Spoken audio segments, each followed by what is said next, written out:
It's Friday, September the 4th, 25th, I should say. Wrong date in the title. Sorry about that. 2025. I am Jay Cleveland Payne. And this morning, as I roll with this one, about 5:31 in the morning on Central Time. This is things you might have heard from the Conversation Project. Now, you have heard me say this because I say it every day. Conversation Project is your home for headline news, information, and pop culture references that are worth chatting about. And today, the news is bad. Well, it's weird, but it's bad if you're a Dallas Cowboy fan because you already have the memes out. One game into the season, the memes are out for Dallas Cowboys, which really, really quickly. We also have the Department of War, yes, war, and Leo Mangione gets a chance to be seen in a way that Sheen's not so happy about, plus 5 other stories to go along with this morning that you have for this show here. Now, help us out by going to our website, thisisconversationproject.com. Visit all the details you need there. Find out how to follow us on our feeds on Facebook and X so you can help engage in the stories. Step by our partnership page, consider that one, and of course, see some of our sponsors. Today's spotlight sponsor is going to be Ground News again. Ground News is a great place to get great news and a great deal for you if you go to there and use our website link, our affiliate link. This is conversationproject.com/ground news. You get 40% off their news plans, and that means news for, in some cases, less than $1 a month. News coverage that's extended by all the that's out there. Now, let's get into the headlines for today. Today, as I said, is the 5th of September. Wrong date in the wrong number in the date change there. But we do have 8 stories that you guys said we're good to talk about. Last night's game is a good thing to talk about right now. Eagles win wild season opener as Cowboys fall short in comeback.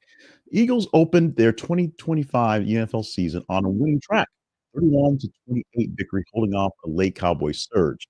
Philadelphia's defense delivered 2 crucial fourth-quarter stops, stopping Dak Prescott's rally attempt to win.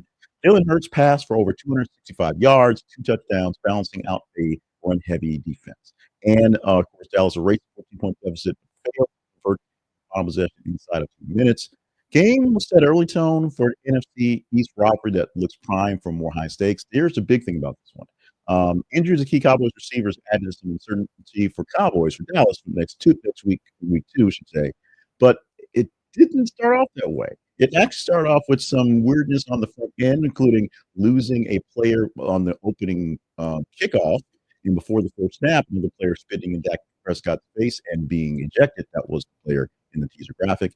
And, of course, a 60-minute rain delay after it got out of halftime. So it was a weird, wild start. Now tonight's game with the versus being the Chargers and the Chiefs, with the Chargers being the home team, but because it's in Sao Paulo, both teams are having their logos in the actual end zone, so it's some weird position there.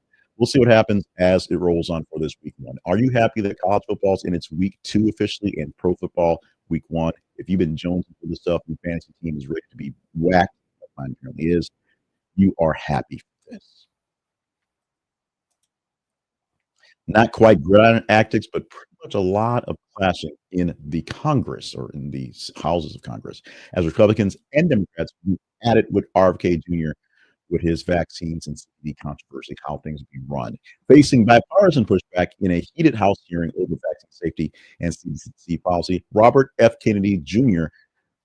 took some hits and maybe dished a little bit out, but it was a pretty ugly affair. Democrats accused him of spreading misinformation that undermined public health campaigns. Meanwhile, Republicans pressed him on government transparency, suggesting distrust in the CDC leadership. Kennedy defended his record, framing his stance as a fight against medical overreach. Public health experts warned that the spectacle risks fueling confusion about vaccine efficacy. That's the spectacle of this actual hearing. There's already confusion about vaccine efficacy because the way that Kennedy is running the department. The exchange showed how Kennedy's candidacy continues to polarize both parties. Donald Trump, at a meeting hanging out with tech bros, said he didn't see the hearing, but heard he did very well. He likes Robert Kennedy. He's good about that. So he made the point to impress the one man that needed to be impressed. No, he didn't actually watch the ceremony, the testimony. So you have that. The Department of Justice is considering a new rule that's going to limit gun rights, but this is targeting word intended transgender individuals. They're weighing this rule that may restrict firearms ownership for some transgender people. Policy review stems from a mental health classification tied to gender affirming care. Civil rights groups argue that the measure unfairly targets a marginalized community, which it does. Supporters of the rule frame it as a public safety precaution. Legal experts caution that the proposal could face constitutional challenges under the Second Amendment. Of course, Second Amendment rights and people are very staunch about your right to bear arms, and they're very, very protective of people, even in the climate when a school shooter may be a person who's suppressing mental illness, but still trying to save the rights of more people. This is the case where they're actually looking at a mental illness case, and this is only specifically to people dealing with transgender issues that they're being seen as disqualified. Everyone else so far is still qualified. This liberation underscores growing tension between federal gun policies and LGBTQ plus rights. The only people who are crazy enough to not have guns are the transgender people. That's literally what this is saying. Meanwhile, Trump's going to war or going to the Department of War is what he's doing, as he's going to rename the Pentagon as the Department of War. That's what the headline says. Renaming the Pentagon as the Department of War, not the Department of Defense. I guess the Pentagon is the building, so it's robot editors, they get tired too, I guess. Symbolic shift of changing the Department of Defense, Department of War, echoes to pre-1947 terminology before defense was established. That terminology was made to bring into update the mission, change it from just going out there and fighting, and of course, putting all the departments of defense, all the actual military combat entities together. Department of War is basically the army, and then everybody else was themselves. Department of Defense had an army, the Navy, the Air Force, which was new at the time, and the Marine Corps, which exists in a weird sort of amalgam that's not the Navy, but they are the Navy. It is what it is. They know how it works. It's fine for them. Of course, critics are saying the move is more aggressive stance in foreign policy branding, while Trump says it's just a truth in mission approach for mission military power. Military is about war, so let's call it Department of War. Any formal change would likely require congressional approval because that's what happened last time, despite the executive order. As we've learned from executive orders a lot from Trump, he can sign a bunch of things and said, I want these things to happen. But then that means he's basically just asking people to try it. It doesn't necessarily have to work. Proposal positions language as a central tool in reshaping national defense, security, and identity. Are we really warriors? Are we really defenders? What are we actually doing here? I can tell what I'm doing here right now. I'm begging, I'm pleading, asking kindly. Like, share, and subscribe to the video you're watching.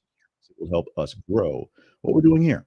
It will help us be a bigger platform, help us get up to more people, and it'll allow me to ask you less for money and resources because a larger base to pull those ads from, those sweet, sweet ads from YouTube, helps me not have to ask for you to buy things as much. Although I will keep asking you to buy things here.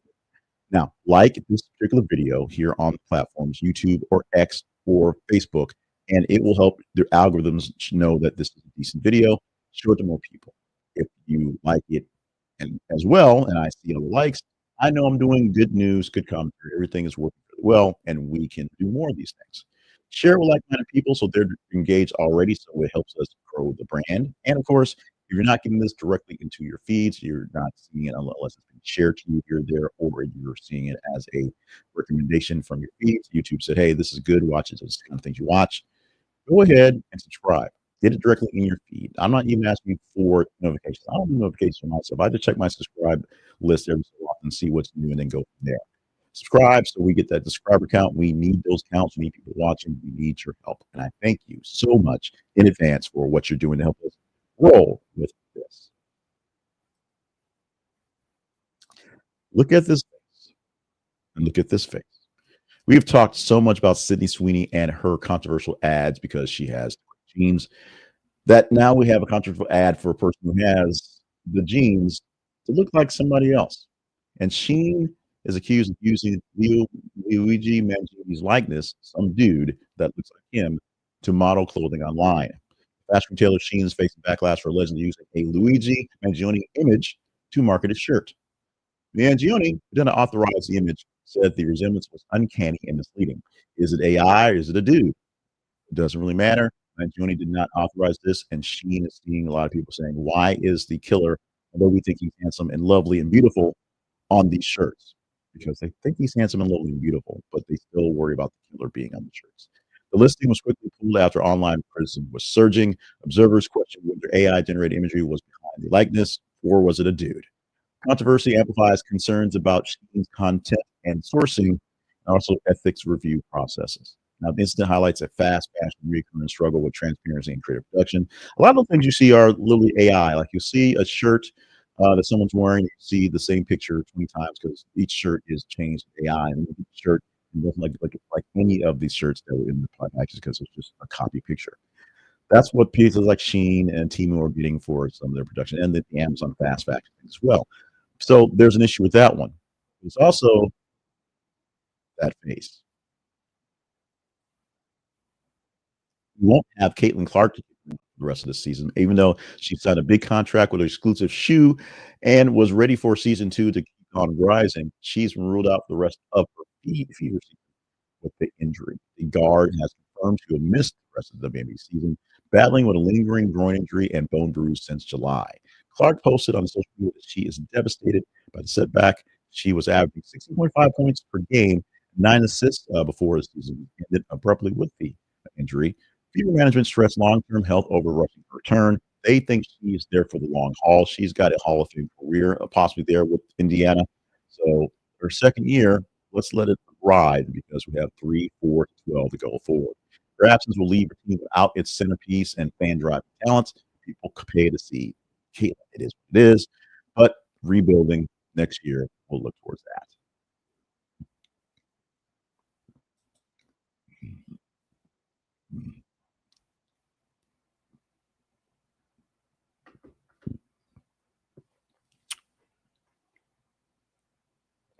Much like Lindsay Lohan, we've been calling Denzel the wrong name all this time.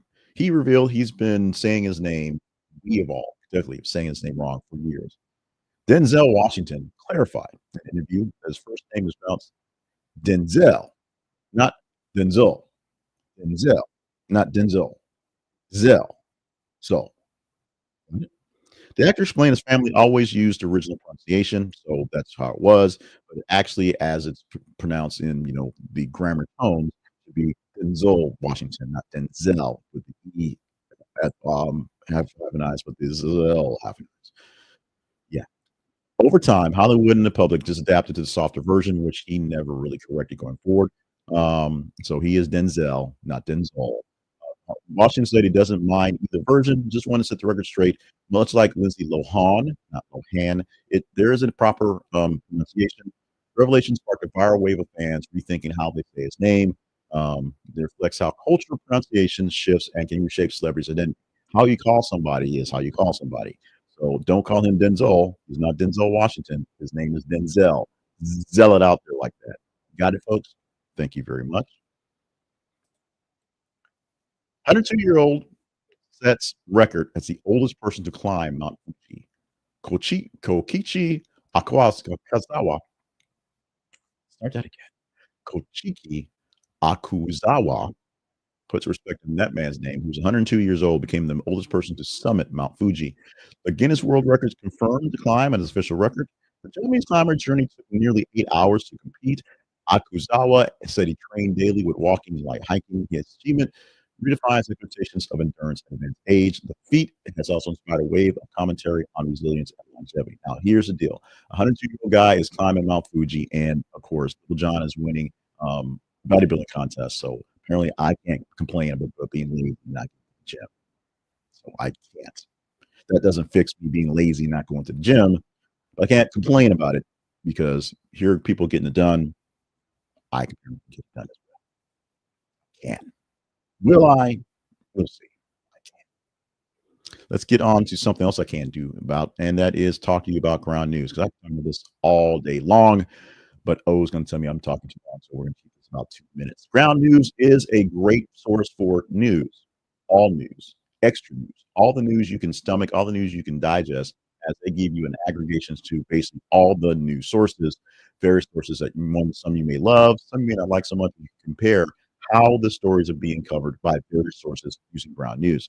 And if you use our affiliate link to buy in one of their bigger plans, we'll give you 40% off the deal, and we get a small commission in the background.